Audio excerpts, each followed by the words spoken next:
much excitement is there around this forthcoming inauguration?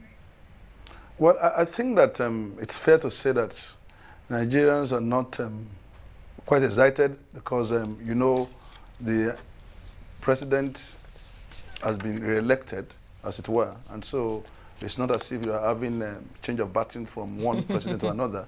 But generally, you can also say that a large segment of Nigerians are also happy in some sense that although the election was greeted with some violence, that it will appear that we are over that now. So people are also hoping that what happened on October 1st, when we were doing the 50th anniversary of our independence, will not take place again. You know, some people bombed the venue of the celebration. So people are also hoping that the security people are on top of the situation.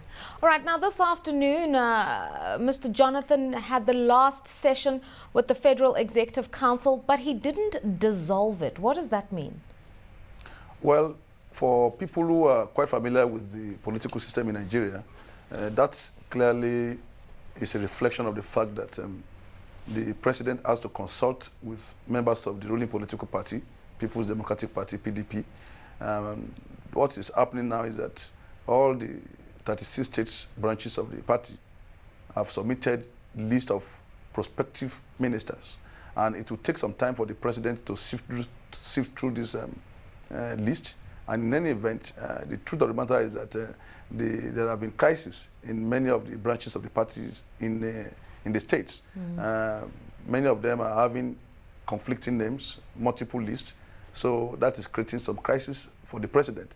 And he's not able, at this moment, I want to believe, to categorically say that he's taking this person and not this person as minister. So it will need time so that it doesn't create some vacuum. I believe that is why the president refused to dissolve the cabinet.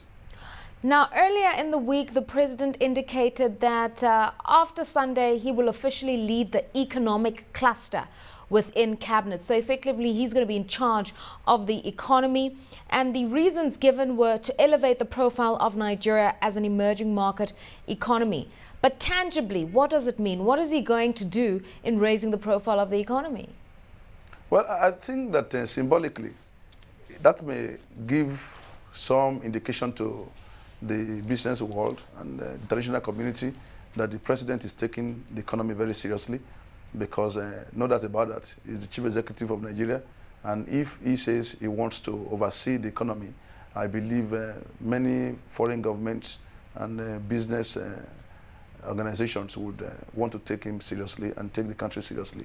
But apart from that, I think that the question of making Nigeria to be seen as a serious emerging market goes beyond the symbolism. I mean, we are talking about the need to create infrastructure, power sector reform that we've been battling with for some time.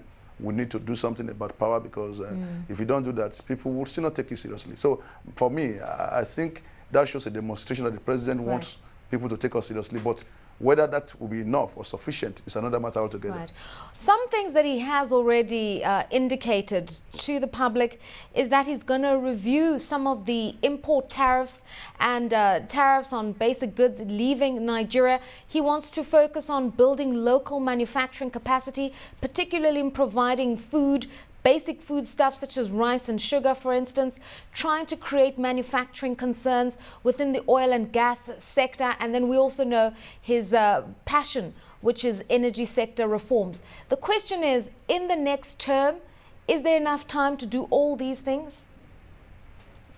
It's not just a question of whether we have enough time to do all of this, but also whether these in themselves are sufficient. Because you see, my own position is that unless you fight corruption in Nigeria and you fight it decisively, all the other efforts will come to naught.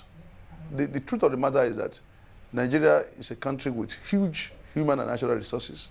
But because you have a tiny segment of the population stealing, looting the treasury, it's impossible virtually to get resources to fix energy, to deal with infrastructure. So for me, if you don't fix infrastructure, if you don't deal with energy problem by fighting corruption, some of these fiscal policies really will not help us. So I think that what we need to be focusing on now is the need for us to cut down on public waste. and also corruption. Because you see, in Nigeria, we have a bloated civil service, we have politicians who are raking in all the money, while the people who should be the beneficiary of democracy and of the economic policies of government are largely homeless.